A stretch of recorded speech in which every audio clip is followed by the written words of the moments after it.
here with Paris Johnson Jr. from The Ohio State University, my #1 overall player on my personal draft board, not because you're an amazing tackle, not because you're an incredible person who's going to change a franchise and change the world, but mainly because you're a journalism major.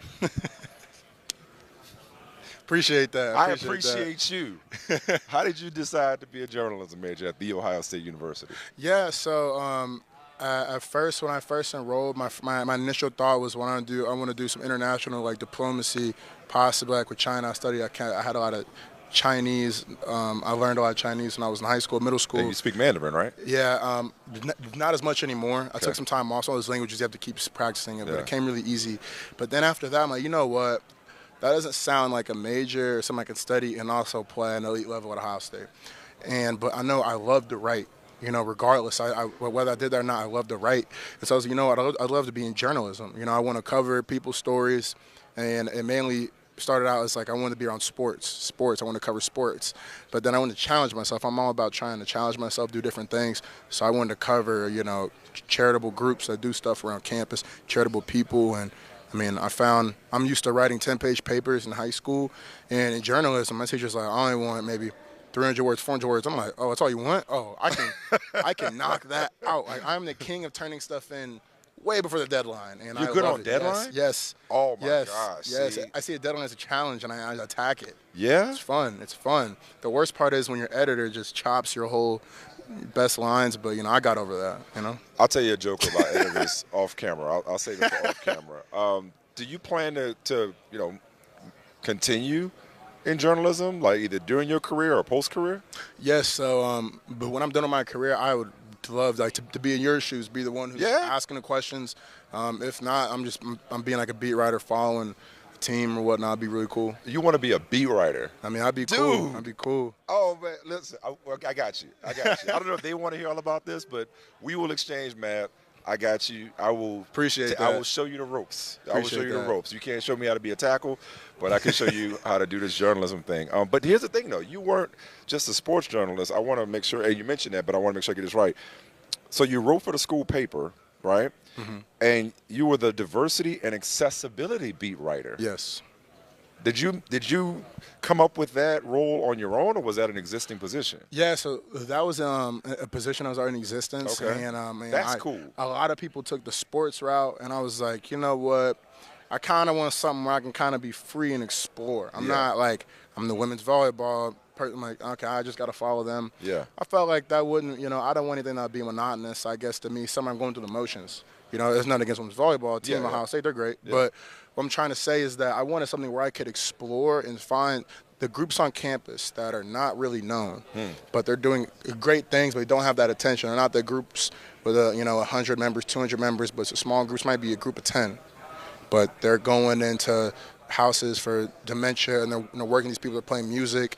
They're explaining to me how, like, neurologically, the music from the past allows them to bring back old memories are tied into it, and there are these cool things, and trying to bring donations, because I know the platform I have on social media, being able to put on the stories I represent organizations and for them to get support online. It's been awesome, That's incredible. You have so many interests. So you mentioned speaking Mandarin. You were studying Portuguese too at one point. Yep.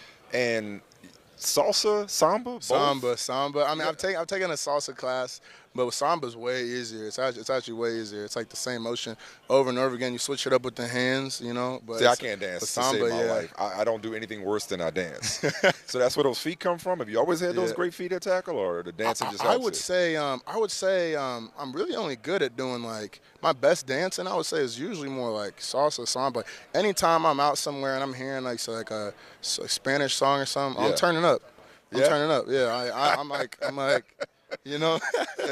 bet you the crowd gets a kick out of seeing a big man move like that. Oh my goodness, that's fantastic.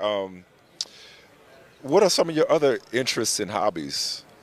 Yeah, so when I'm not hanging out with other guys in the O-line room, or I'm not around my family, I love to play video games and whatnot. Yeah, which games? I play a lot of Madden. Okay. I can play that all day until I lose. No, okay. I'm off of it. Okay. See, all right, you don't know this about me. And listen, I'm twice your age, probably more.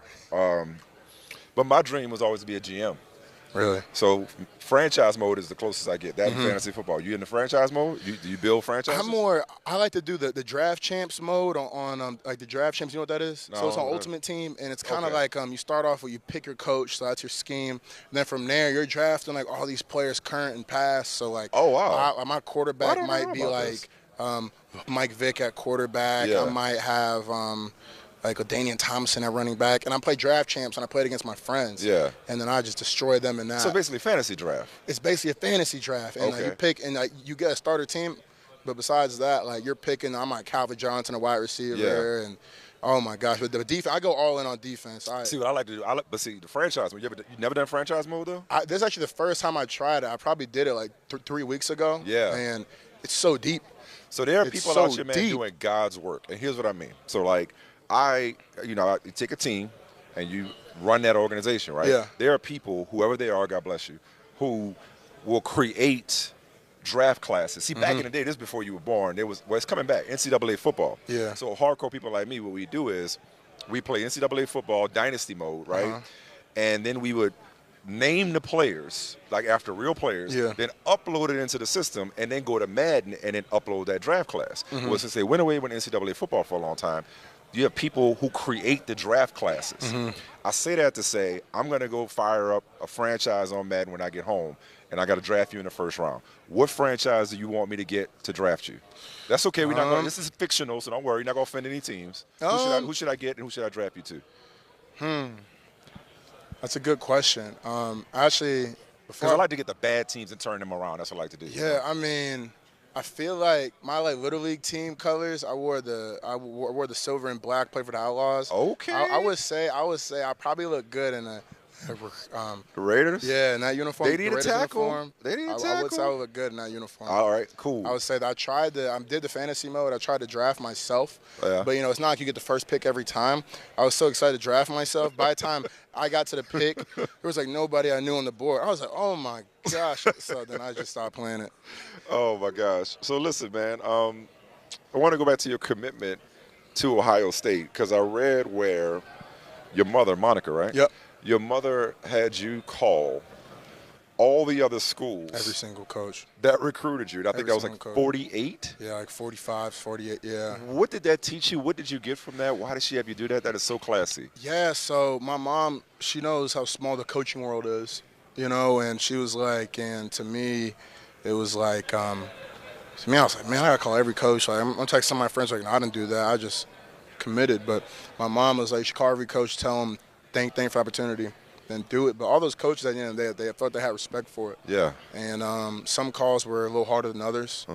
Sometimes I was kind of happy when I hit the voicemail. I was that's going to save me 20, 30 minutes. It kind of hurt. And some coaches, hey, Paris, how you doing? Can't wait to get you back to camp. It kind of, you know what I mean? Because I feel like I took more visits than the average recruit.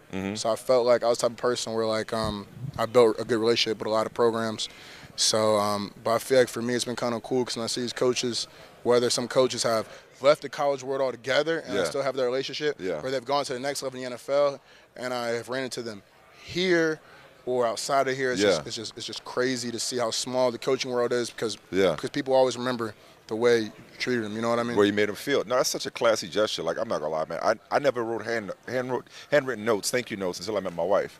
I was on a flight to my honeymoon, and she's writing a handwritten note right then and there for every gift we received for our wedding. And she just likes notes and cards. So I kind of picked that up from her, man. But like those types of gestures, it speaks to character too, for you to take the time out and say, hey, thanks, but no thanks. Like that's a level of maturity and professionalism that's going to translate not just to the football world, but just in life. You know what I mean? So props to you and your mom for that. I also want to give you props because a lot of people talk about what they're going to do to affect communities and affect the world when they get money or when they get to the league. You started your own foundation, the Paris Johnson Jr. Foundation, in high school. How did that come about? What led you to do that? Yeah, so, I've always had a passion for veterans, and I've always had a passion Where'd that come from, the passion for veterans? Yeah, so for veterans, so basically my mom, she kind of instilled that with me, with family in the past that have served in the military. Yeah. But even then, I feel like, to me, I've always understood that a sacrifice is something that's always huge. It's monumental, and like when Jesus Christ died, He died on the cross for us. Yes, what I mean? To have this life. Yeah. Have the opportunity to go to heaven, and I feel like those who sacrifice, he sacrificed for those people before us that, he didn't really know. You know what I mean? Like around, the future. Yeah. So, I mean, there's veterans that are sacrificing right now in this moment. So I have this interview, have peace of mind, and they do not know me. A lot of them will not meet me. They probably won't even know, they don't even know who I am. So I think for me, that sacrifice is just crazy. You know what I mean? So to the point where I feel when those people come back, they should have nothing that they have to worry about. There should be no need, care in the world. And there's been a lot of people who my mom's sacrificed for me. I talked about earlier. Talked about all the sacrifice she's done for me to be able to play at a high level. There's a lot of parents who can't have that same sacrifice because they really don't have it like that. So I want to be able to help those people that they want to take their talent to the next level, even if it's going to JUCO, NAIA level. It doesn't matter. Like I just want to be able, like the game of football. It takes people off the streets. It gives people education opportunities and scholarships, and allows people like myself be able to compete at the highest level in the NFL, Yeah. You mentioned the sacrifice your mom made. Just for example, give us a few examples of what she did to get you to this point. Yeah, so my mom, she quit her job so she could travel with me around the country to all my visits, and my sister at the time was doing like some modeling and some movie stuff, and so to be able to get us whenever we needed, she didn't have the schedule to do her job, so she actually used up all her retirement to actually fund all that, and then she sold her house to put me in district for when I switched high schools early enrolled. Told her how important it was, and for her it was like, if she could have kept her house, I could have played at my new school, and I only would have been play 5 games, but she wanted me to be able to play all 10 games and then some if we made the playoffs, and so for her, she made that decision, a house to an apartment for some high school games. I don't think a lot of parents would do that because she knew every high school game was important for my development. Yeah. You know what I mean? So I think it's a sacrifice like that. You have a passion for veterans. You've helped veterans. You've helped the homeless. You've helped young football players with equipment from disadvantaged areas. Like, what does that feel like for you? What do you get? How rewarding is it for you to help so many different groups of people?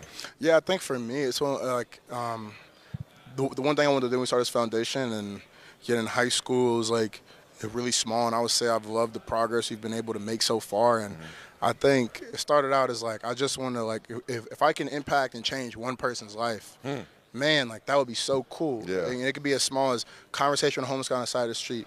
Thousands of people have walked past him. Like those are, he was a kid just like us too. Like he was I don't know, like I have a problem when people who walk past us, people don't treat them like they're human. Like I just want to impact people's days, Let me interject real quick because we're running out of time. I want to make sure because I knew it was something I'm recognizing. So one other detail I wanted to bring up. So tell everybody about the hat. Whenever you go out to get a meal, you have a specific habit.